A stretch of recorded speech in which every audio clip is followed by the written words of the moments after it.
자, 오늘은 다니엘서 8장을 공부하도록 하겠습니다. 주품의 찬양 함께 하겠습니다.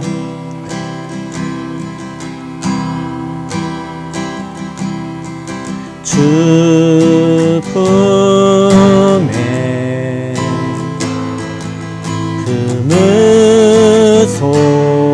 금으소서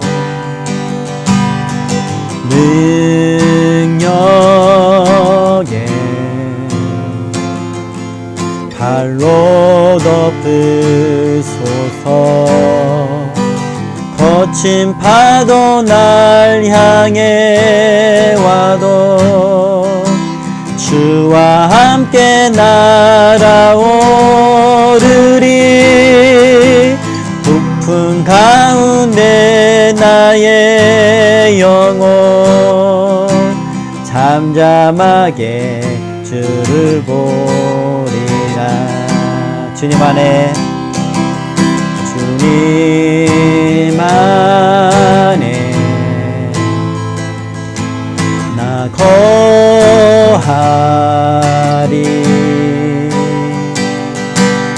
주 능력 나 잠잠히 믿네. 거친 파도 날 향해 와도 주와 함께 날아오르리. 높은 가운데 나의 영혼 잠잠하게 주를 보리라. 거친 파도 날 향해 와도 주와 함께 날아오르리. 폭풍 가운데 나의 영혼 잠잠하게 주를 보리라. 잠잠하게 주를 보리라. 아멘. 기도합시다. 살아계신 하나님 아버지, 이 시간에 위대하신 하나님을 바라봅니다. 천지를 주관하시고 역사를 주관하시고 우리의 삶을 주관하신 하나님을 향해 눈을 듭니다. 주님의 역사하심과 능력을, 위대하심을 찬양합니다. 하나님, 우리 청년들이 청년의 때가 얼마나 파도가 많고 물결이 거친 시기입니까? 하나님, 내적인 일로 외적인 일로 많은 풍랑에 하나님 휩싸일 때가 많습니다. 그럴 때마다 주 하나님, 주님을 바라보게 도와주시옵소서. 느부갓네살 왕이 고난 가운데 있을 때, 광야에 있을 때 하늘을 우러러 하나님을 바라봤을 때 회복됐던 것처럼 살아계신 하나님, 우리의 모든 환난 가운데 건지실 수 있는 하나님을 바라볼 때 우리의 많은 고민과 또한 우울함과 또한 절망과 풍랑 가운데 하나님 건져내는 역사를 우리가 날마다 볼 수 있도록 인도하여 주시옵소서. 풍랑 가운데 있는 제자들을 먼 발치에서 무태서 바라보고 계셨던 예수님, 그 제자들을 안전케 하기 위하여 풍랑 그 물결위를 걸으면서까지 제자들에게 오셔서 바다와 바람을 명령하여 잠잠하라 꾸짖으셨던 것처럼 주님, 우리의 삶 가운데 있는 모든 풍랑을 꾸짖어 주셔서 우리가 주님을 의지했을 때, 주님 바라봤을 때, 주님을 만났을 때, 주님께로 향했을 때 주 하나님, 그 풍랑 가운데 건짐을 받을 수 있도록 인도하여 주시옵소서. 오늘 이 성경 공부를 하게 됩니다. 하나님 말씀을 통하여 하나님 어떠한 분이신지, 역사 속에서 또한 오늘날에도 어떻게 역사하시는 하나님인지를 깨닫게 하시고 위로를 얻게 하시고 믿음을 더하여 주시옵소서. 감사드리며 예수님의 이름으로 기도합나이다. 아멘. 자, 오늘은 8장을 공부하겠는데, 8장을 공부하기 위해서 전체적인 결과를 한번 살펴보면 8장은 이 다니엘서 전체 속에서 어디에 해당되죠? 다니엘서는 1장에서 6장까지는 이제 그 느부갓네살, 또 벨사살, 다리오, 실제 현실 속에 있었던, 역사 속에 있었던 그런 일들이 기록되어 있고요. 7장부터 12장까지는 이제 하나님이 다니엘에게 직접 묵시를 주신, 계시를 주신 환상을 통한 그런 묵시에 대한 이야기고요. 이 이야기는 다니엘 시대 때부터 종말에 이르기까지, 예수님이 재림하실 때까지 그 나라의 역사, 그 대제국의 흥망사를 중심으로 다뤄져 있습니다. 그리고 이제 묵시들이 다중적으로 보여지고 있고요.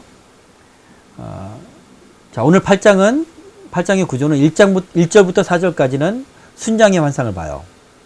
순장은 페르시아, 바사 제국을 말하고요. 순장을 물리친 수염소의 환상이 5절부터 8절까지 나옵니다. 한 큰 뿔이 있는데 알렉산더를 말하고요. 알렉산더가 꺾이고 알렉산더가 죽고 4명의 신하가 헬라 제국을 분할해서 통치하게 됩니다. 이 4뿔이 났다는 것을 이제 상징적으로 보게 되고요. 9절부터 14절까지는 이 4뿔 중에 한 뿔이, 4뿔 중에 한 뿔 가운데 이제 작은 뿔이 새로 낮아서 점점 커지는 것을 이야기를 합니다. 그렇게 이제 1절부터 14절까지 환상을 보게 되고요. 15절에서 19절은 이제 가브리엘 천사. 이 가브리엘 천사는 하나님의 천사장 중에 하나님의 소식을 전하는 그런 천사로 등장을 하죠. 자, 가브리엘 천사가 등장해서 20절부터 27절 이 환상의 내용을 해석을 해주는 것으로 8장이 구성이 되어 있습니다. 자, 다니엘서 12장까지의 장 제목을 다시 한번 우리 리마인드 해보고 8장은 장 제목이 수양과 수염소 환상이다. 여러분 꼭 기억하시기 바랍니다. 자, 우리 본장에 들어가기 전에 헬라 제국의 역사를 잠깐 한번 살펴볼게요. 헬라 제국이 헬라는 이제 그리스를 말하잖아요. 알렉산더가 젊은 나이에 20대 중후반에 이제 등극을 해서 알렉산더가 그리스를 통일하고요. 알렉산더는 이제 그리스에서도 이제 위쪽 지방 마게도니아 지역 사람입니다. 알렉산더가 자기와 충성된 신복들과 더불어서 군대를 일으켜서 이제 정복 전쟁을 하게 됩니다. 동쪽으로 향하게 되죠. 소아시아와 그리고 마게도니아 출신이고 소아시아와 그리고 이제 그 메소포타미아 지역 그리고 이제 애굽에 이르기까지 동쪽으로는 지금의 그 아프가니스탄, 파키스탄 그리고 인도까지 공격을 하게 됐죠. 예, 인도는 점령하지 못하고 막히게 되는데, 자, 그렇게 알렉산더가 짧은 시간 내에 이제 대제국을 이루는 정복을 한 그런 역사를 우리가 알 수 있고요. 알렉산더가 33살 때 죽게 됩니다. 33살 때 죽는데 왕위를 물려줄 자손 없이 죽게 되고요. 어떻게 죽게 되냐면 모기에 물렸다는 말이 있어요. 모기에 물려서 열병에 걸려서 죽었다. 여러분 생각해 보세요. 대제국을 이룬 현저한 뿔이라는 것은 이따가 설명하겠지만 다른 왕들보다 뛰어난 그런 다른 권세자들보다 뛰어난 권세를 갖고 있다는 뜻인데, 그런 제왕이 한낱 모기에 물려서 죽임을 당합니다. 여러분, 인간은 그래서 겸손해야 돼요. 모든 인간의 생사화복은 살아있는 것과 사는 것과 죽는 것과 화와 복은 하나님께서 결정하십니다. 하나님께로부터 옵니다. 그러므로 느부갓네살을 통해서 우리가 배웠던 것처럼 스스로 교만하거나 스스로 높아지지 말고 언제나 하늘을 우러러 하나님 앞에 하늘을 바라보며 살아야 될 줄 믿습니다. 자, 알렉산더가 33살 때 죽게 되죠. 그리고 그 신복들이었던 신하들 가운데 셀루쿠스, 프톨레미, 카산더, 리시마쿠스 이 4사람이 이제 제국을 4분할로 이제 통치를 해서 나라를 왕조를 세웁니다. 자, 셀루쿠스는요. 셀루쿠스는 셀루쿠스 왕조를 세우는데 이 셀루쿠스는 메소포타미아 지역. 그러니까 옛 바벨론, 페르시아 제국 그 지역을 다 말하는 거예요. 원래 바벨론, 페르시아 땅이죠. 그러니까 오늘날의 이라크 지역, 그 다음에 이란 지역, 뭐 그리고 그 동쪽으로, 그리고 남쪽으로는 그 팔레스틴 지역, 또 시리아, 팔레스틴, 그리고 애굽, 거기까지. 팔레스틴은 프톨레미의 영향권에 있습니다. 이렇게 광대한 메소포타미아 지역을 이제 통치를 하게 되죠. 셀루쿠스 왕조는. 그리고 프톨레미는 어디냐면 이 애굽 지역이에요. 예, 페르시아가 점령했던 애굽 지역, 그 라인강 하류 이 삼각주부터 알렉산드리아가 있는 삼각지역부터 상류에 이르기까지 이 지역이 프톨레미가 통치를 하게 되고, 가나안 땅, 팔레스틴 지역은 또 팔레스틴 지역까지 영향을 미치죠. 네. 역사적으로 항상 이집트는 팔레스틴과 서로 미치는 그런 정치적으로도 그렇고 문화적으로도 그렇고 그런 관계에 있습니다. 자, 카산더는 마게도니아 지역입니다. 마게도니아가 어디입니까? 그리스죠. 그리스 위쪽. 거기가 이제 카산더가 통치를 하게 되고요. 리시마쿠스는 이제 비두니아 소아시아, 터키 지역이죠. 튀르크 지역이고, 비두니아 그 지역, 어디야, 그 소아시아 지역과 그리고 이제 유럽 지역의 일부까지 이제 통치를 하게 됩니다. 이 네 뿔이 나타나서 네 명의 통치자가 나타나서 분할을 하게 되고요. 셀루쿠스 왕조의 후계자들 가운데 후계 중에 안티오쿠스 4세 에피파네스라는 사람이 나와요. 이게 오늘 8장에 중요하게 다뤄지고 있는데, 이 사람은 장차 있을 적그리스도의 예표예요. 종말 때 이 에피파네스와 같은 사람이 나타나서 더 무시무시한 박해를 하게 되고, 그리고 또 하나님을 대적하는 일을 하게 됩니다. 그래서 이 8장이 굉장히 중요하고, 종말을 준비하는 성도들은 이 8장을 꼭 알아야 됩니다. 자, 8장에 보면 특이한 작은 뿔이 나온다고 그래요. 한 왕인데, 이 사람이 셀루쿠스 왕조 가운데서 나오는데, 이제 유대인의 핍박자고, 이 사람 바로 안티오쿠스 4세 에피파네스다 라는 것이고요. 세상 끝에 등장할 전 우주적인 규모의 성도를 핍박할 적그리스도. 전 우주적인 규모라는 것은 전 세계적인 그런 규모라는 거예요. 예, 그런 적그리스도를 예표하는 인물로 나옵니다. 그래서 예언은 항상 이중적이에요. 다중적이고, 예, 그 당시의 역사를 예언하고, 앞에 있을 역사를 예언하고, 또한 나중에 종말의 때를, 또 나중의 시대를 예언합니다. 예수님도 우리 마가복음 13장에 보면 예루살렘의 종말, 예루살렘이 티투스에 의해서, 로마의 티투스에 의해서 점령을 당하고 완전 파괴가 되잖아요. 그것을 예언합니다. 예언하면서 이어서 종말, 인류의 종말까지 예언을 하게 되죠. 이렇게 이중적인 예언. 항상 예언은 그렇습니다. 그리고 예표를 둬서 마지막 때도 그런 일이 있을 것이다 라고 이제 상징을 통한 예언과 예표를 통해서 그렇게 우리에게 가르쳐 주십니다. 자, 에피파네스에 대한 이야기는요, 다니엘서 10장, 12장에 좀 더 자세하게 다룰 수가 있습니다. 그때 공부하도록 하겠습니다. 자, 알렉산더가 죽고 4명의 신하들이 4제국으로 나눠서 왕조를 나눠서 통치하게 되는데, 아까 이야기를 했죠. 셀루쿠스가 메소포타미아 지역이죠. 저기 이란, 지금의 이란, 이라크, 시리아까지 이렇게 메소포타미아 지역, 가장 넓은 지역을 하고, 그래서 가장 큰 제국이에요.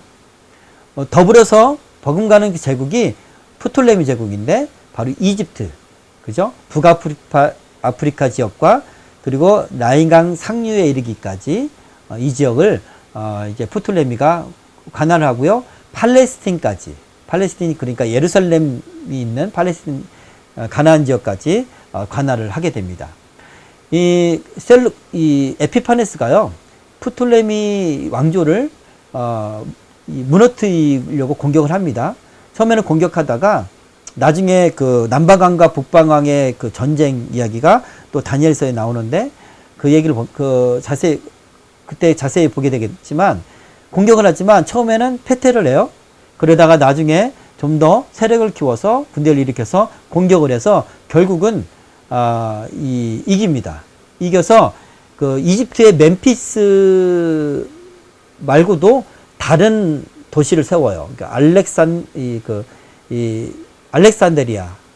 그래서 이 왕조를 두 개로 쪼갭니다. 그래서 형제가 두 왕조의 왕이 되도록. 그래서 서로 분열을 하고 반목을 해서 바깥으로는, 외적으로는 세력을 키우지 못하도록 그렇게 하죠. 그러나 이 두 형제가 연합을 해요. 연합을 해서 에피파네스를 대적하려고 한다는 소식을 듣고 에피파네스가 다시 군대를 일으켜 공격을 하죠. 공격을 해서 알렉산드리아를 포위를 하고 거의 점령하기에 직전에 이릅니다. 그때 저기 서쪽에 있는, 그리스 서쪽에 있는 지금의 이탈리아 로마 제국이, 로마가 공격하지 못하도록 경고를 합니다. 너 그걸 공격하면 가만두지 않겠어. 근데 에피파네스는 로마를 굉장히 무서워하거든요. 왜냐하면 로마가 이제 강성해지고 있는 그런 시기였었고요. 사실은 에피파네스가 왕이 되기 전에 로마에 14년 동안 볼모로 잡혀가 있었던 시기가 있어요. 아버지가 그리스가 로마와 전투를 한 적이 있었는데 에베소 전투에서 그리스가 패합니다. 예, 패하고 로마가 승리하죠. 그 승리의 그 결과로 이 에피파네스를 아들을 볼모로 끌고 가요. 로마에서 14년 동안 있으면서 그곳에서 에피파네스는 헬라 문화에 대한 자긍심을 갖게 되고 또 헬라 문화에 아주 몰입되게 됩니다. 우리가 알잖아요. 그 헬라는 문화적으로 전 세계를 지배를 했다고 하고, 로마는 이 땅으로, 예, 도로로 전 세계를 점령을 했다라고 말하잖아요. 로마 시대 때도 헬라 문화가 로마에 영향을 미치고, 이런 헬라 사상이 오늘날까지 철학적인 영역 그리고 문화적인 영역으로, 사상적인 영역으로 많이 영향을 미칩니다. 그렇죠? 자, 그래서 그 에피파네스는 14년 동안 볼모로 있을 때 로마의 무서움, 강함을 알게 되죠. 그래서 알렉산드리아를 점령하기 직전에 로마의 경고를 듣고 철수하게 됩니다. 철수하는 과정에서 어디를 통과를 합니까?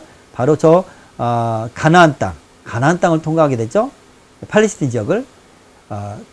그리고 그 팔레스틴 지역을 이 에피파네스를 어떻게 하냐면 완전히 헬라화 시키려고 작정을 해요. 헬라화 시키려고 작정하고, 이 에피파네스 생각에는 이 팔레스틴 지역이 애굽의 영향을 받았다. 종교적으로. 그러니까 유대교가 종교적으로, 문화적으로 애굽의 영향을 받았다고 생각을 해서 유대교를 완전히 핍박을 하고 없애려고 그래요. 그리고 그곳에 완전한 헬라화를 진행시킵니다. 그게 바로 에피파네스가 유대교를, 예루살렘을, 여호와 신앙을 박해한 그런 동기가 됩니다. 자, 이렇게 셀루쿠스 왕조와 프톨레미 왕조가 이렇게 나눠져 있고요. 카산더가 있죠. 카산더, 그리고 리시마쿠스, 네, 저 그리스와, 그리고 어디입니까? 저 리디아, 옛날에 그 페르시아가 점령하기 전에 리디아 왕국이었던 그 터키, 지금의 터키 그쪽 지역과 그 유럽 일부, 네, 이렇게 4개의 왕조로 나누어졌습니다. 우리 본문으로 들어가면 지금 다니엘이 8장에 보면, 8장 1절에 보면 다니엘이 환상을 봤는데 벨사살 왕 3년의 환상을 봤습니다. 벨사살 왕은 바벨론 시대의 마지막 왕이죠. 그죠? 그러니까 오늘 환상의 내용은 바벨론을 멸망시킨 페르시아에 대한 이야기고, 페르시아를 헬라가 무너뜨리고 그 다음에 어떤 왕들이 생길 거고, 그 중에서 에피파네스가 나와서 어떤 일을 하나님 백성 어떻게 핍박할 것인가를 자세히 다루고 있는, 어찌 보면 헬라 시대의 이야기를 말하고 있어요. 그죠? 근데 지금 환상을 본 시점은 헬라 이전, 페르시아 이전, 바빌론 마지막 왕이었던 벨사살 왕 3년의 환상을 본 내용입니다. 그것이 정확하게 역사적으로 이루어졌다는 것. 이것을 다시 한번 강조하고 싶습니다. 자, 2절에 보면 을레강변의 몸은 수산성에 있고 환상은 그 을레강변의 환상을 그곳의 환상을 보게 됩니다. 마치 에스겔 선지자가 포로로 바벨론에 끌려갔지만 하나님이 그의 영혼을 환상 가운데 예루살렘 성에 옮겨서 예루살렘을 봤던 것처럼 그렇게 환상은 그 거리와 장소를 뛰어넘죠. 을레강변에 환상을 보게 되는데 우리 그 그림 보면은 지도 보면은 그 수사라고 돼 있죠. 수산 여기가 이제 그 페르시아 왕의 겨울 왕궁입니다. 겨울 궁전이라고 하죠. 거기에 몸이 있었고 그리고 그 인근 지방에 을레강이 있었다고 합니다. 네. 자, 3절. 이제 3절과 4절은 이제 이제 페르시아 두 뿔을 가진 양에 대한 이야기죠. 이 을레 강가에 양이 있는데 두 뿔을 가졌고 그 두 뿔이 다 길었다. 길었다는 얘기는 뭐예요? 세력이 컸다는 얘기죠. 네. 그리고 그 가운데 한 뿔은 다른 뿔보다 더 길었고 그 긴 것은 나중에 난 것이다. 예, 나중에 난 뿔이 더 길었다는 거죠. 두 뿔이 같이 있는데 그 중에 하나는 크고 더 길어졌고 나중에 난 것이다. 그것이. 내가 보니까 이 순양이 서쪽과 북쪽과 남쪽을 향해 받으나 당할 짐승이 없었다. 이 내용입니다. 자, 이 순양은 바로 메데 페르시아 연합군에 대한 이야기예요. 바벨론의 마지막 왕이 벨사살 왕이었죠. 벨사살 왕이 하나님 손이 나타나서 메네메네 데겔 우바르신이라는 그것을 이적을 보고 그날 밤에 살해를 당해요. 그리고 고레스 왕 메데 바사 연합국이었던 고레스 왕이 바벨론을 점령을 합니다. 그죠? 근데 이 다리우 왕은 어떤 왕이냐면 다니엘서 6장에 다니엘을 사자굴에 넣었던 왕이에요. 근데 이 그 왕은 메대 사람입니다. 메대 사람. 자, 지도로 보면 우리 그 페르시아 제국에 메대 제국이 굉장히 넓죠. 크고 위쪽에 있는 게. 그리고 페르시아 지역은 바로 밑에 있어요. 그죠? 자, 두 뿔이라고 하면 이 메대와 메사가 연합군이 되어서 바벨론을 물리쳤다라는 이야기입니다. 자, 바벨론을 물리친 것뿐만 아니라 이 메대 바사가 애굽까지도 점령을 해요.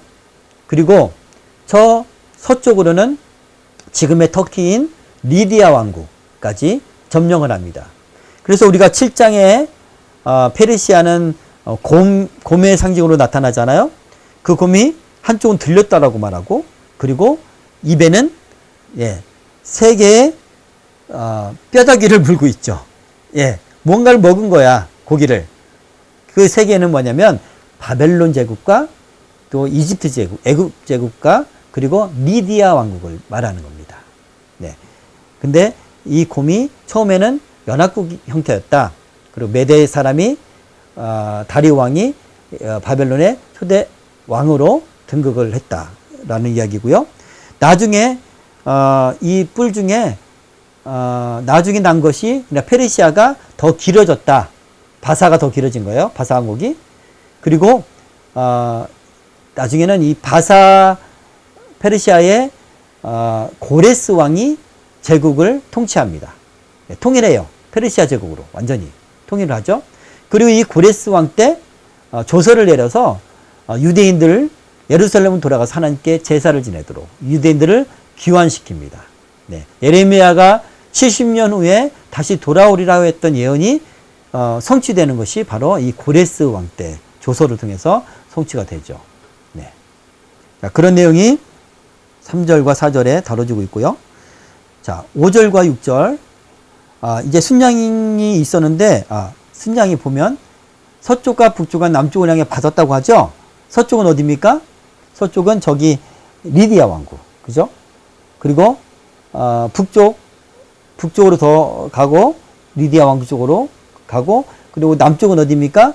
네, 팔레스틴과, 그리고, 다른 제국보다 더 넓게 차지한 지역이 어디냐면, 이 그 페르시아 제국 때는 지금의 사우디아라비아 제국이죠. 아라비아 땅까지, 일부까지 남쪽으로 내려갔어요.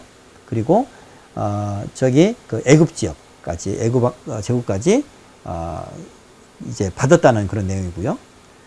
5절을 보면, 한 순념수가 또 나타나죠. 네.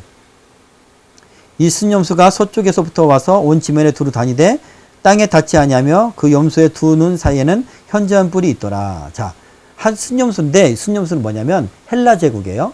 알렉산더. 서쪽에서 왔다고. 서쪽은 어디입니까? 예, 지금 이 그 메소포타미아 시점에서 보면 서쪽이 어디예요? 그리스죠. 마게도니아죠. 그쪽에서부터 왔다는 거예요. 그리고 온 지면에 두루 다니되 땅에 닿지 아니하였다. 두루 다녔다는 거고, 그만큼 정복을 광범위하게 했다는 거고요. 짧은 시간에 너무 많은 땅을 점령을 했기 때문에 점령을 했어요. 알렉산더는 점령을 하고 그 어떤 왕궁에 머물러 통치하거나 그러지 않았어요. 정복전쟁에 힘을 다 기울였단 말이죠. 나중에 이 그 마게도니아 지역에 와서 그 왕궁에서 머물면서 열병으로 죽긴 했지만, 그렇게 점령을 하느라 어떤 일정에 머문 곳이 없었다. 그런 의미입니다. 땅에 두루 다녔다. 땅에 닿지 아니했다. 라는 이야기. 바로 그런 얘기고, 신속하게 정벌 했다. 표범처럼 그런 이야기고요. 현저한 뿔이 있더라. 이 현저한이라는 뜻은 다른 왕들에 비해서 특출한 권세가 있다. 알렉산더를 말합니다. 야, 우리 그림을 보면 알렉산더가 저 인도에 이르기까지, 인도는 점령하지 못했고, 공격하다가, 다시 돌아오게 되죠. 자, 그리스부터 인도 접경 지역까지, 그리고 애굽까지 점령을 했습니다. 8절에 보면, 이제 강성할 때 큰 뿔이 꺾여요. 이 큰 뿔은 알렉산더가 죽었다는 거죠. 33살 때 열병으로. 그리고, 네 뿔이 나오는데, 셀루쿠스, 프톨레미, 카산더, 리시마쿠스, 그 신복들이, 이제 땅을 나눠 갔습니다. 그 이야기를, 말하고 있고요. 자, 이 신복들은, 알렉산더가 그렇게 신속하게 점령할 수 있었던 것은, 어떤 기동성도 있었지만, 그 신복들이 상당한 충성심이 있었다는 거예요. 예. 야세히 하면 그 신복들이 동성애자들이었대요. 알렉산더가 동성애자였다는 말이 있어요. 그러니까 목숨 걸고 그 애인을 위해서 목숨 걸고 싸웠다는 거예요. 그래서 신속하게 점령했고, 이제 그 후대 신하들에 의해서 제국이 분할이 되었다. 내용이 이제 8절에 기록되어 있습니다. 자, 9절을 보세요. 그 중에 한 뿔에서 또 작은 뿔 하나가 나서 남쪽과 동쪽과 또 영화로운 땅을 향하여 심히 커지더니. 자, 이제 네 제국이 났다라고 해서 끝나고요. 그리고 이제는 이제 안티오쿠스 4세 에피파네스에 대한 이야기예요. 9절부터는.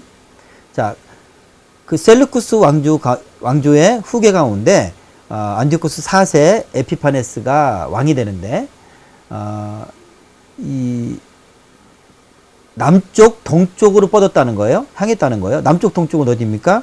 아까 그 그림 보면 남쪽 동쪽은 어디예요? 예. 그러니까 여기 그 메소포타미아 지역이 동쪽이죠. 그죠? 그리고 남쪽은 어디입니까? 팔레스타인 지역 이쪽으로 뻗었다는 거예요. 그리고 영화로운 땅을 향해 커졌다. 성경에서 영화로운 땅은 어딜까? 퀴즈. 그렇지. 야, 역시 IQ가 150 되는 것 같아. 아니면 너무나 은혜롭든가. 영화로운 땅은 가나안 땅. 하나님이 지시하신 땅. 바로 거룩한 예배가 있는 땅이에요. 그죠? 하나님의 백성이 있는 땅. 그곳으로 에피파네스가 뻗었다. 자, 여기는 뭘 암시합니까? 복선이 깔려 있어요. 거기서 바로 하나님의 백성을 박해했다는 것이 복선이 깔려 있는 거야. 그래서 자, 11절 보면 스스로 높아졌다. 그리고 군대의 주제를 대적했다. 매일 제사를 폐지했다. 또 성소를 헐었다. 이렇게 얘기를 합니다. 자, 보세요. 스스로 높아졌다. 이 에피파네스가 얼마나 교만했냐면 제우스 신상을 본따서 자기 얼굴을 넣고 신상을 만들었어요. 그리고 유대인들, 하나님 백성들에게 그 신상을 향해서 절하고 예배를 드리고 제사를 지내도록 했어요. 특별히 매달 25일 날에 11월인가 12월 25일이 며칠인가? 그때 처음 시작을 했는데 어쨌든 자기 생일을 기해서 25일 날이 몇 월 20달인지 모르겠는데 기억이 안 나는데 25일 날이 자기 생일이거든요. 그러니까 자기 생일날에 제사를 지내라라고 한 것은 자기를 위해서 이 우상에게 신상에게 제사를 지내달라라고 명령을 했습니다. 군대의 주제의 대적은 하나님을 대적했다는 거고요. 군대의 주제라는 것은 말 그대로 해석하면 수많은 별들의 주제자라는 뜻이래요. 하나님을 말씀하시는 거죠. 성소를 헐었다라고 기록되어 있는데 여기서 헐었다는 것은 실제로 막 물리적으로 파괴했다는 뜻이 아니에요. 성소의 거룩한 하나님의 제사를 헐었다는 거예요. 실제로 그 제우스 제단을 세우고 거기다가 부정한 제물로, 그러니까 돼지 있잖아요. 부정한 음식 먹지 말라고 했던 그 돼지를 제물로 했다는 거예요. 왜? 유대 종교를 파괴하기 위해서 그런 거예요. 그러니까 의도가 분명해. 에피파네스는요, 나중에 10장, 12장 할 때 다루겠지만, 에피파네스가 끊임없이 애국, 프톨레미 왕조를 침략을 하려고 그래요.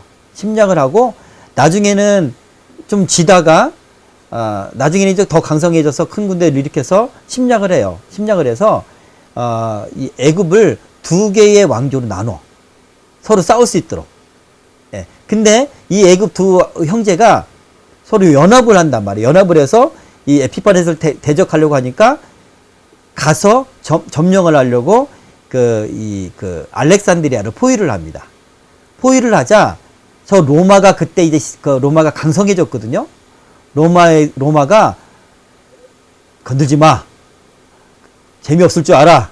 예. 그렇게 하니까 이 에피파네스가 원래 왕이 되기 전에요.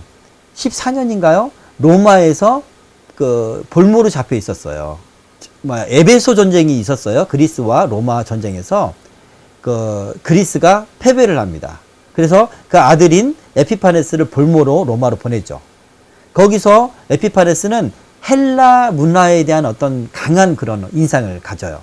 그래서 헬라 문화를 전 세계에 이식을 시키려고 하고 특별히 종교성이 강하고 문화가 강한 이 유대 땅에 이식을 한 거예요. 이렇게 알렉산드리아를 점령을 하려고 했는데 로마에서 못했잖아요. 그래서 다시 철수하는데 철수하는 가운데 뭐가 있어요? 유대 땅이 있잖아. 근데 이 유대가 바로 애굽 프톨레미 왕조와 관련이 있다고 생각을 했어. 문화적으로 많이 영향을 받고 종교적으로도. 그렇기 때문에 여기를 완전히 다 짓밟고 이곳을 헬라화시키려고 했던 거예요. 예. 그래서 이런 일들을 벌입니다. 자, 종교적인 박해를 하고 헬라화를 시키려고 하죠. 형통했다고 기록되어 있는데 자의로 형통했다. 진리를 땅에 던졌다는 것은 이제 하나님 말씀을 땅에 던지고 율법대로 행하지 못하게 만들었어. 8살 때 할례를 하는데 할례도 못하게 하고 그리고 절기도 못 지키게 하고 특별히 안식일도 못 지키게 했어요. 그리고 율법서를 다 태워버렸어요. 자, 형통했다는 것은 근데 하나님 그냥 왜 내버려 두셨을까? 이 형통은 하나님이 왜 성경에서는 자의로 형통이라고 기록되어 있잖아요. 그냥 형통이라고 기록되어 있지 않아요. 왜냐하면 하나님이 주신 형통이 아니라는 뜻이에요. 예, 자기 스스로 형통했다. 하나님의 사람이 아닌 사람들도 세상 사람들도 이 땅에서 형통하게 살아요. 세속적으로 보면. 그러나 그것은 자의로 자기의 능력으로 형통하게 돼요. 물론 하나님은 믿는 자나 믿지 않은 자나 고루 다 은혜의 비를 내리시잖아요. 그죠? 모든 땅에 은혜를 내리시듯이 하나님의 은혜를 받긴 하지만 그 은혜 안에 있지만 자유로 형통하는 사람들이 있다. 근데 왜 하나님은 그냥 내버려 두셨을까? 그 이유는 아마도 그 악이 차서 심판할 수 있는 그런 근거를 마련하기 위한 것이다. 예를 들어서 이런 거예요. 믿지 않는 사람들이 구약의 하나님을 비판할 때 구약의 하나님은 너무 잔인한 하나님입니다. 왜 자기 백성을 위해서 이방 민족도 그렇게 점령하고 죽이고 기적을 일으켜서 다 몰살하고 그랬을까라고 이야기를 하잖아요. 가나안 점령할 때. 그런데 하나님은 가나안 점령하기 전에요. 먼저 애굽에서 400년 동안 이스라엘 백성들을 준비시켜요. 그리고 또 광야에서 40년 동안 또 돌죠. 물론 광야에서 돈 것은 이스라엘 사람들이 믿음이 없었기 때문이기도 하지만 가나안 땅에서 직접 하나님이 이 민족을 세울 수도 있는데 애굽으로 불러내고 그리고 나중에 가나안 점령하게 하신단 말이에요. 그 이유는 뭐냐면 가나안 백성들의 죄가 관영할 때까지 그들을 심판해서 완전하게 하나님의 거룩한 땅으로 바꿀 수 있는 그런 법적인 근거를 마련하기 위한 때까지 하나님 기다리신 거예요. 그러므로 가나안 땅을 점령한 것은 인간적으로 볼 때 굉장히 잔인하다 생각할 수 있지만 하나님의 법에 의한 심판이에요. 가나안 백성들은. 자, 그렇게 악인도 악인의 형통이 일시적으로 하나님이 내버려 두신다. 두 번째는 그 기간 동안 하나님의 백성을 연단시키는 거예요. 우리가 핍박과 연단이 있을 때, 힘들 때 하나님을 바라보거든. 또한요, 종말 때는요, 마지막 때는 7년 대환란이 있어요. 이때 지금은 다들 예수 믿고 교회 가고 막 나는 크리스천이라고 말하죠. 지금은 누구나 예수 믿고 구원받기 쉬운 때야. 지금은. 예, 우리는 예수를 마음으로 믿고 예수를 고백하고 진짜 믿으면 구원받아요. 근데 마지막 때는 예수를 믿을 건지 선택해야 되는 상황이 와요. 말씀에 근거해서 선택해야 되는 상황이 온단 말이에요. 믿음을 버려야 될지 죽든지 아니 고난을 당하든지 아니면 세상적으로 살려면 믿음을 배반하든지 이 둘 중에 하나 선택하게 돼 있단 말이죠. 그때는 소수만 구원받지 않을까 싶어요. 그러니까 은혜의 때는 핍박이 없던 때 이때는 구원받는 사람이 많아. 그러나 나중에는 강한 사람만 구원받는다. 환란의 시기 때는. 자, 이스라엘의 환란이 그런 의미가 있었을 것이라 생각을 합니다. 자, 어느 때까지입니까? 2300주야를 박해를 받는다라고 14절에 기록되어 있습니다. 2300주야. 야손이라는 그 아론의 자손, 그러니까 레위 족속이죠. 거기서 제사장이 있었어요. 원래 혈통적으로 제사장이 있는데 이 다른 제사장을 세웠어요. 에피파네스가. 바로 오니아스 3세라는 사람인데 오니아스라는 사람이 원래 베냐민 지파 사람이에요. 그래서 이 사람은 이제 에피파네스의 사람인 거지. 근데 그때 야손을 몰아내고 그 오니아스를 제사장으로 세운 때부터 나중에 하도 이렇게 흉악하게 박해를 하니까 이스라엘 백성들이 깨어나 영적으로. 그래서 마카비우스가 혁명을 일으켜요. 그래서 에피파네스의 군대를 이긴단 말이죠. 그리고 성전을 재봉헌을 해요. 그 기간이 약 2300일이다. 너무 놀랍지 않습니까? 그죠? 영적으로 회복되는 그 기간. 너무 놀라운 것을 우리가 이 성경 예언을 통해서 우리가 보게 됩니다. 19절까지 이런 이야기 있고 20절부터는 이제 해석하는 내용이에요. 이 환상에 대한 해석이고 그 가운데 25절을 보면 그가 꾀를 베풀어 제 손으로 속임수를 행하고 마음에 스스로 큰 체하며 또 평화로운 때에 많은 무리를 멸하며 또 스스로 서서 만왕의 왕을 대적할 것이나 그가 사람의 손으로 만미하지 않고 깨지리라. 자, 에피파네스의 최후를 말합니다. 에피파네스는 어떻게 죽었냐면 사람에 의해서 전쟁에서 아까 마카베우가 전쟁에서 이겼다고 했잖아요. 그렇게 죽지 않고 병으로 죽어요. 어떤 병으로 죽냐면 벌레가 몸에 퍼져서 살을 먹고 썩어서 구더기 때문에 죽어요. 아주 흉악한 그런 최후를 맞이하게 됩니다. 자, 작은 뿔 비교를 잠깐 하고 이제 마무리를 짓게요. 우리 7장에 뿔이 나오죠? 7장에. 어떤 뿔입니까? 7장에는, 마지막 네 번째 짐승 가운데 10뿔이 있어요. 그 가운데 기존에 있었던 세 뿔이 뽑히면서 작은 뿔이 하나 나오죠. 그 뿔이 커지고 입이 있고 눈이 달리고 입으로는 큰 말, 하나님을 대적하는 말을 하게 됩니다. 그러니까 이제 적그리스도의 어떤 예표죠. 역사적으로 보면 이제 로마가 멸망하고 그리고 어떤 기존의 어떤 왕들과 성격이 다른 그런 어떤 지배자, 어떤 종교개혁자들은 교황이라고도 말하고 진리를 거스리고 때와 법을 바꾸고 하니까 그렇게 말했고, 또 이제 초대교회 때는 네로 황제나 이런 황제일 거라고도 말했고, 많은 신학자들은 또 오늘날의 현대 신학자들은 요한계시록에 있는 그 박해 시대는 네로의 시대다라고 말을 해요. 과거에 있었던 사건이다. 과거주의. 근데 이제 우리 전통적인 종말신앙은 미래적인 사건이에요. 그리고 8장에 오늘 있었던 이 뿔은 염소의 이 가운데 헬라에서 나오는 바로 에피파네스를 말하죠. 네. 똑같은 일을 하죠. 그죠? 거의 완전히 똑같지는 않아. 역사적으로. 그러나 같은 일을 한다. 하나님을 대적하고 이스라엘 하나님 백성을 박해를 한다. 만약에 과거에 적그리스도였던 교황이 어떤 일을 했습니까? 1000년간의 교황 통치, 가톨릭 통치 동안 하나님의 말씀을 성도들에게 주지 않았어요. 성경을 못 읽게 했어. 자기네가 말한 것만 믿게 만들었고, 교리를 만들었고, 그리고 마리아를 숭배해서 예수님보다 위에 마리아가 승천했다, 동정녀로 죄 없이 승천했다라고 하고 하나님의 어머니가 되었다라고 하고, 그 사람들은 예수님에게 기도하기보다는 마리아에게 기도를 합니다. 그리고 수많은 어떤 성인들을 숭배를 하죠. 예. 그래서 종교개혁이 일어난 거잖아요. 이방 어떤 종교적인 그런 어떤 혼합주의적인 경향을 많이 보이고, 이 교황이 가톨릭이 종교개혁이 일어나고 그 개신교도들을 정말 수백만 명 이상을 죽였어요. 그런 박해의 기간이 있었다. 그런 것을 우리가 공통적으로 볼 수가 있습니다. 나중에 요한계시록 13장에 있는 적그리스도와도 비교를 해볼 거야. 어떻게 유사점이 있는지, 또 상징은 거의 비슷해요. 상징은 다 똑같아. 자, 우리가 마음에 새기고 기억해야 될 것이 있습니다. 세 가지로 나누는데, 먼저 하나님은 언약에 신실하십니다. 하나님은 말씀하신 그대로 이루셔요.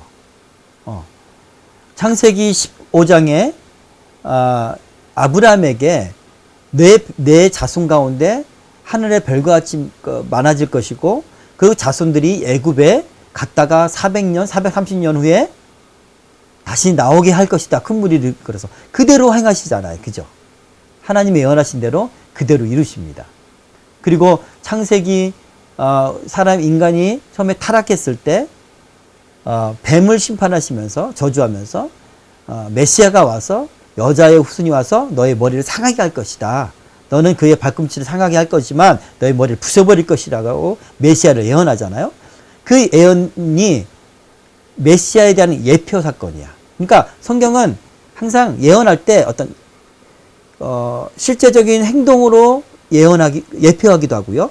또 어떤 기도와 환상 가운데 예언하기도 해요. 그죠?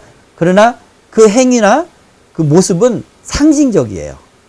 그러나 이루어지는 것은 실제적으로 이루어집니다. 기간이나 사람이나 이런 모든 것도 실제적이에요. 그것까지도 상징과 비유로 해석하면 안 돼요. 근데 그렇게 해석하는 그런 사람들이 많아요. 자, 상징을 해석해야 될 부분과 이해해야 할 부분과 그리고 실제적으로 믿어야 할 부분이 다릅니다. 자, 하나님 반드시 언약을 이루신다. 그런 하나님 믿으세요. 여러분도 언젠가 하나님 앞에 은혜를 받을 때 하나님께 들은 예언이나 또는 어떤 비전, 그런 마음의 어떤 확신들, 이런 마음을 통해서 응답하셨던 거 있을 거예요. 많이 없다면 그런 것을 달라고 기도하세요. 하나님은 반드시 그 일을 이루십니다. 제가 개인적인 얘기를 하면, 제가 29살 때인가 필리핀에 단기 선교를 갔어요. 단기 선교를 갔는데, 그 단기 선교에서 전도를, 그 필리핀 형제와 함께 전도를 하는 그런 가운데서 어느 집안에 전도를 하려고 들어가려고 했었는데, 그 집안이 너무 어두운 거야. 멀리서 봤는데. 근데 그 집안 골목 앞에 어떤 할머니가 의자에 딱 앉아서 무서운 눈으로 쳐다보면서 못 지나가게 하는 거예요. 그래서 저 집안에 무슨 일이 있습니까? 라고 하니까 그 필리핀 형제가 저 집안에 엄마와 아기가 죽어가고 있다 라고 얘기를 하더라고요. 자, 그러고 나서 왔는데 제 머리가 너무 아픈 거야. 지금 살면서 겪었던 두통 그 이상이야. 그 현지 선교사님이, 한인 선교사님이 기도해 주신다고 머리를 딱 만지는데 머리 안에서 뭐가 움직이는 것을 느낀대요. 그래서 이런 경우가. 그래서 근데 이분이 어떤 이런 신비적인 신앙 같은 걸 굉장히 배격하는 사람이야. 합리적인 사람, 이성적인 그런 신앙만을 추구하고 강조하는 사람이에요. 근데 자기가 기도해 주겠다고 교회 의자 이렇게 그 어떤 그 걸상에 앉으래요. 아니 누우래요. 누웠는데 머리에 대고 기도를 하는 거야 막.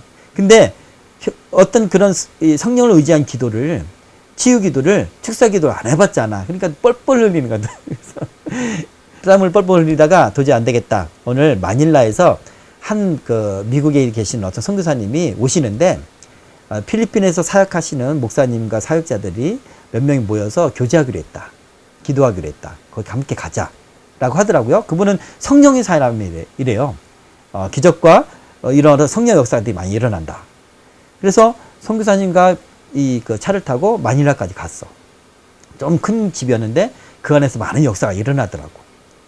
어떤 사람은 필리핀 어떤 자매인데 필리핀 자매가 이렇게 얘기하다가 갑자기 이 필리핀 자매가 놀라면서 뒤로 넘어가는 거예요. 그래서 막 목소리가 남자 목소리가 나는데 영어로, 그 영어는 내가 알아들었어. 나 안 나갈 거라고. 여기가 내 집이라고. 막 그러는 거예요.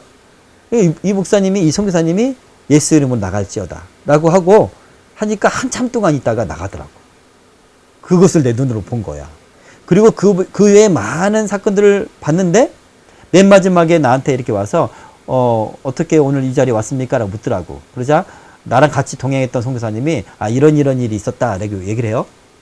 그래서 선교사님이 그런 것은 어둠의 영의 역사는 기도하면 떠나는 거니까 아무것도 아니고 정말 바퀴벌레만 또 못한 거니까 예수 이름으로 하나님이 이곳에 보내신 이유가 있을 것이다 라고 한번 기도합시다 라고 하더라고요.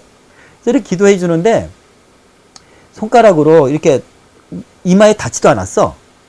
그리고 이렇게 하면서 입김이 내 얼굴에 닿지도 않았어. 근데 내가 엄청난 바람으로 팍 넘어가 버리는 거야. 그래서 뒤로 이렇게 넘어졌어요. 왜 그 은사 사역 하시는 분들 중에 넘어뜨림이 있거든요. 근데 억지로 넘어뜨리려고 하는 분이 있어도 나는 굉장히 부정적으로 생각을 했었어. 거기에 대해서. 근데 그냥 가는 거야, 내가. 하나님 성령님의 힘에 의해서. 근데 두 가지 감정이었어요. 하나님에 의해서 내가 한거할 수 없다. 하나님의 역사 가운데 내가 순종할 수밖에 없다. 하나님을 내가 이길 수 없다. 이런 감정 하나 하고, 두 번째는 내가 일어나고 싶지 않다. 하나님 앞에 순복하고 싶다. 이런 마음이 들더라고요. 그래서 내가 누워있는데 막 기도가 되는 거야.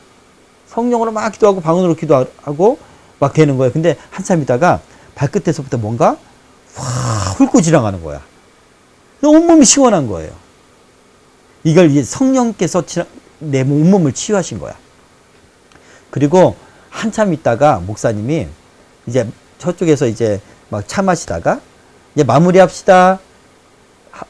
이 말씀하시고 와서 이제 그 기도해 주려고, 마무리 기도해 주려고 나 혼자만 누워 있었으니까 기도해 주려고 하는데 이 선교사님이 갑자기 마무리 기도하다가 하나님이 보여주신대요. 이 청년이 주의 종이 된 것을 보여주신대요. 그때까지 나는 주의 종이 된다는 걸 생각도 못했거든. 그리고 이어서 말씀하십니다. 이 청년이 멀티미디어를 통해 이 복음을 전한대요. 수만 명의 젊은이들한테 복음을 전한대요. 아직까지도 나는 그걸 모르겠어. 근데 나는 그렇게 예언을 듣고 와서 한국에 와서 그 다음에 내 인생에 정말 힘든 일이 있었어요. 정말 힘든 일이, 우울증과 정말 자살하고 싶을 만큼 힘든 일, 견딜 수 없는 그런 힘든 일이 있었어. 그런데 내가 견딜 수 있는 힘은 뭐였었냐면 하나님이 날 부르셨다. 하나님이 날 택하셨다. 주의 종으로. 이 예언을 들었잖아. 이게 나한테 큰 힘이었어. 견딜 수 있는. 사실은 하나님은 어떤 사람한테 부르심에 대한 예언을 안 하고 부르시고 사용하실 수 있어요. 주의 종으로. 별로 중요하지 않아. 말씀하시고 안 하고는. 근데 나 같은 케이스는 고난이 있기 때문에, 힘든 일이 있기 때문에 그걸 견딜 수 있도록 하나님이 은혜를 주신 거라고 난 생각을 해. 예언은. 오늘날 이 다니엘서에 보면 하나님이 예언하시고 보여주시고 한 것은 포로에 끌려가 있는 이스라엘 백성들에 대한 위로야. 그죠? 다시 회복시킬 것이라는 위로. 역사를 하나님 주관하신다는 믿음을 주시는 위로란 말이죠. 그런 차원에서 하나님 예언을 주셨다. 제가 그리고 신대원에 갔어요. 신대원에 가서 돈이 없고 또 은행에 학자금이나 이런 빚이 있기 때문에 매달 80만 원씩 은행에 입금을 해야 됐어. 그런 가운데 총학생회 학우회에서 나한테 멀티미디어 부서에서 해달래. 내가 전혀 한글하고 PPT 조금밖에 못하는데 그래서 그냥 하겠다. 40만 원에 자금 받으니까. 그래서 하다가 어느 날 이라크 파병을 우리나라에서 반대하는 그 집회를 신학교 연합으로 한대요. 근데 저희 학교가 가장 크기 때문에 우리 학교에서 홍보 영상을 만들어야 된대. 근데 그때 전도사님들 가운데 영상 편집하는 사람이 많거든요. 저는 전혀 못하고. 근데 찾아보니까 내 아는 동생들 보니까 다 어디 가버렸어. 그래서 도와줄 수 있는 사람이 없어서 제가 밤새 이 프리미어 책을 하나 구해다가 그거 보면서 편집을 했어요.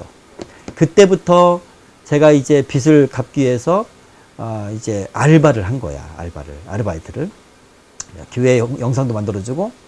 그렇게 하다가 내가 3학년 마지막 졸업반 때 교수님들이 이걸 보면 안 되는데 제가 수업 들으면서 멘트에 앉아서 노트북으로 렌더링 걸면서 너무 힘든 거야. 하나님, 내 인생은 왜 이렇게 힘듭니까? 청년 시기 때도 너무나 힘든 고난의 삶을 살았는데 신학교 와서 오면 나는 정말 죄종이 되고 그리고 말씀과 기도만 하고 공부만 할 줄 알았는데 하나님, 나는 왜 이렇게 일에 치여서 삽니까? 나 청년의 시기 안 해본 게 없어요. 노동은 다 해봤고요. 왜 이렇게 힘들게 삽니까? 라고 하나님 앞에 하소연이 나오더라고. 근데 그때 하나님이 정확하게 내가 수년 전에 들었던 예언이 기억나게 하시더라고.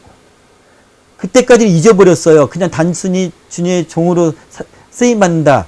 이것밖에 없었는데 내가 멀티미디어를 통해서 복음을 전한다. 그것을 정확하게 그때의 기억이, 그림이 그려지는 거야. 그리고 지금까지 이렇게 인도함을 받았습니다. 지금까지의 20년이 넘는 이 기간 동안 돌아보면 하나님이 그 일을 하고 계셔요.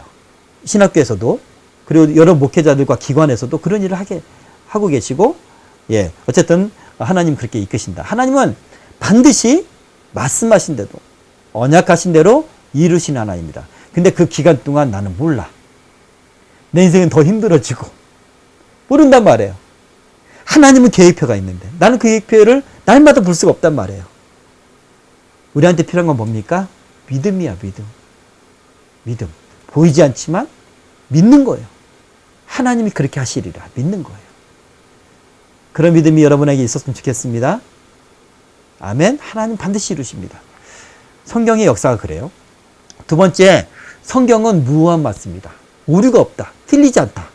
라는 거예요. 물론 표기에서 실수로 약간 차이가 있는 건 있어요. 그러나 그 맥락과 내용은 전혀 다르지 않아요. 성경의 기자들은 성경을 기록한 사람은 각기 제각각이에요. 역사적으로. 그죠? 수천 년 동안. 그런데 그 모든 사람이 한 가지 주제를 말하고 있어. 바로 예수 그리스도를 말하고 있어요. 이것을 통일시킬 수가 있습니까? 그럴 수 없단 말이죠. 네. 전혀 틀리지 않는 하나님의 성경 말씀을 그대로 우리가 믿어야 돼요. 이 말씀은 나한테 적용되는 말씀이고, 이 말씀은 오늘날 문화와 오늘날 세상에 맞지 않는 말씀이니까 이 말씀 좀 더 확대해서 해석해보자. 이거 아니에요. 타협해서도 안 돼요. 하나님 말씀 그대로. 이거를 세상은 뭐라고 비난하냐면, 이런 신앙을 하는 사람을 근본주의라고 그래. 근본주의. 이걸 비난하는 용어로 썼어요. 근본주의를. 누가 썼냐면 자유주의자들. 그러니까 하나님으로부터 자유롭게 되고 성경으로부터 자유롭게 되기를 원하는, 자유롭게 해석하기를 원하는 사람들이 성경을 믿는 사람들을 근본주의자라 비난하기 시작했어. 근데 이 단어가 오늘날에는 이슬람 근본주의자를 일컬을 때도 근본주의로 썼어요. 그래서 마치 근본주의자는 폭력적이고 타협하지 않고 그리고 세상에 해악이 되는 그런 어떤 집단으로 인식이 되어버렸어. 근본주의가.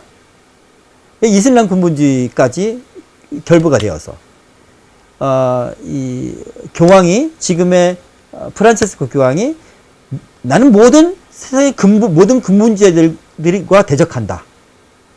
그렇게 얘기를 해요. 그분이 얘기했던 근본주의는 이슬람 근본주의뿐만 아니라 기독교 근본주의까지 얘기하는 거야.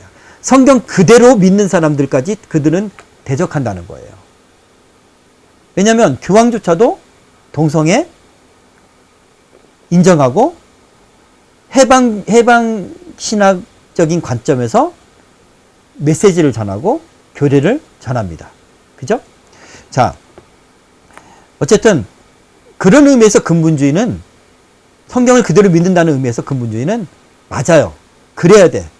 있습니까?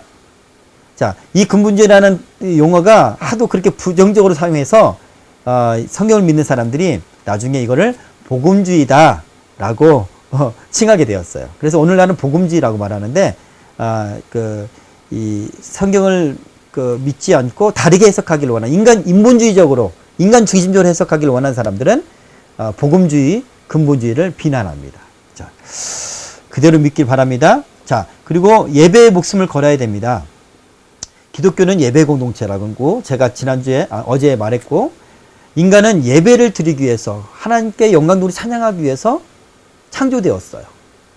그리고 예배를 통해서 우리는 하나님과 교제하고 영적인 공급, 생명을, 은혜를 받는다고 하잖아요. 믿음이 생기고 힘이 생기고 받아요.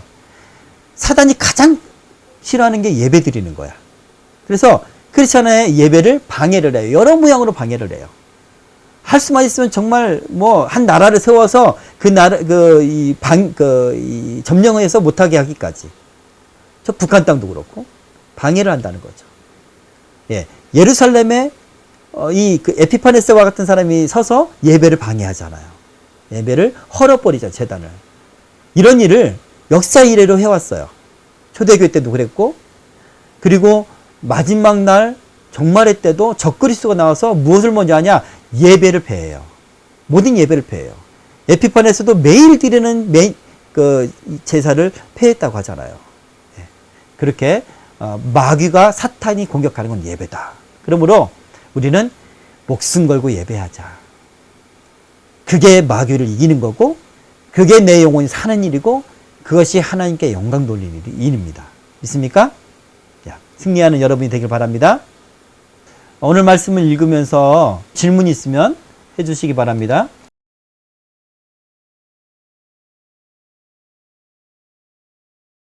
이 시간에 함께 우리 통성으로 기도합시다. 통성으로 기도합시다. 내 인생을 하나님께 온전하게, 하나님을 신뢰하고 나의 앞길을 맡길 수 있는 믿음 허락하여 주옵소서 하기 기도하고, 하나님, 내가 지금 해야 될 일이 보잘것없는 일인 것 같지만 그 길이 하나님 비전을 이루는 토대가 될 수 있는 길임을 믿고 우리가 최선을 다할 수 있도록 해달라고 기도합시다. 그리고 하나님, 예배와 영적인 일에 집중하는데 하나님 목숨을 걸 수 있도록 인도하여 주시옵소서. 하나님께 달려가는데 하나님 우리가 승리할 수 있도록 해달라고 기도합시다. 우리 함께 통성으로 소리내어서 함께 기도합시다. 기도합니다. 사랑의 하나님 아버지, 하나님 귀한 주님의 사랑하는 자녀들, 귀한 주님의 청년들을 세워주심을 감사드립니다. 하나님, 이 아이들이 하나님을 더욱더 알아가게 도와주시고 하나님의 신실하심과 하나님 변함없으심과 하나님 우리를 사랑하시는 그 하나님과 하나님 능력이 있으신 하나님, 또한 역사를 주관하셔서 우리의 삶까지도 주관하시고 모든 계획을 주님의 글에 하나님 책에 하나님 기록하신 하나님 믿게 하여 주시옵소서. 지금 앞이 하나님 좀 어두울지라도, 지금 내가 하고 있는 일이 보잘것없는 일이라 할지라도 하나님 내 삶을 이끄시는 하나님을 믿고 하나님 비전은 진로는 하나님 주님께 맡기고 최선을 다할 수 있도록 인도하여 주시옵소서. 하나님 또한 우리가 기도할 때 하나님 다니엘에게 보여주셨던 하나님 일들, 또한 하나님의 종들에게 보여주셨던 일들, 그런 위로도 우리에게 필요하면 하나님 허락하여 주시옵소서. 그래서 내가 고난 가운데 어려운 가운데 이길 수 있는 힘을 얻을 수 있도록 주님 은혜 베풀어 주시옵소서. 하나님 아버지, 우리가 주님 앞에 예배하는 일을 포기하지 않게 도와주시고 예배하는 일에 목숨을 걸게 도와주시고 그 예배를 통하여 하나님을 사랑하는 마음이 충만하게 도와주시고 예배를 통하여 성령이 충만하여서 하나님 내 배에서 생수의 강이 넘치게 도와주시옵소서. 사단은 할 수만 있으면 예배를 하지 못하도록 방해하고 예배를 하지 못하도록 예배를 패하도록 하나님 아버지 그렇게 역사를 합니다. 하나님 그 모든 것을 우리가 영적으로 분별하고 하나님 이길 수 있도록 도와주시옵소서. 내가 주 예수 그리스도의 이름으로 명하노니 역사 이래로 하나님 백성들의 예배를 방해하고 예배를 방해하게 하고자 하는 그런 사탄의 세력들이 우리 아이들에게 역사하고자 하는 그런 세력들은 내가 예수 이름으로 명하노니 무너질지어다, 물러갈지어다.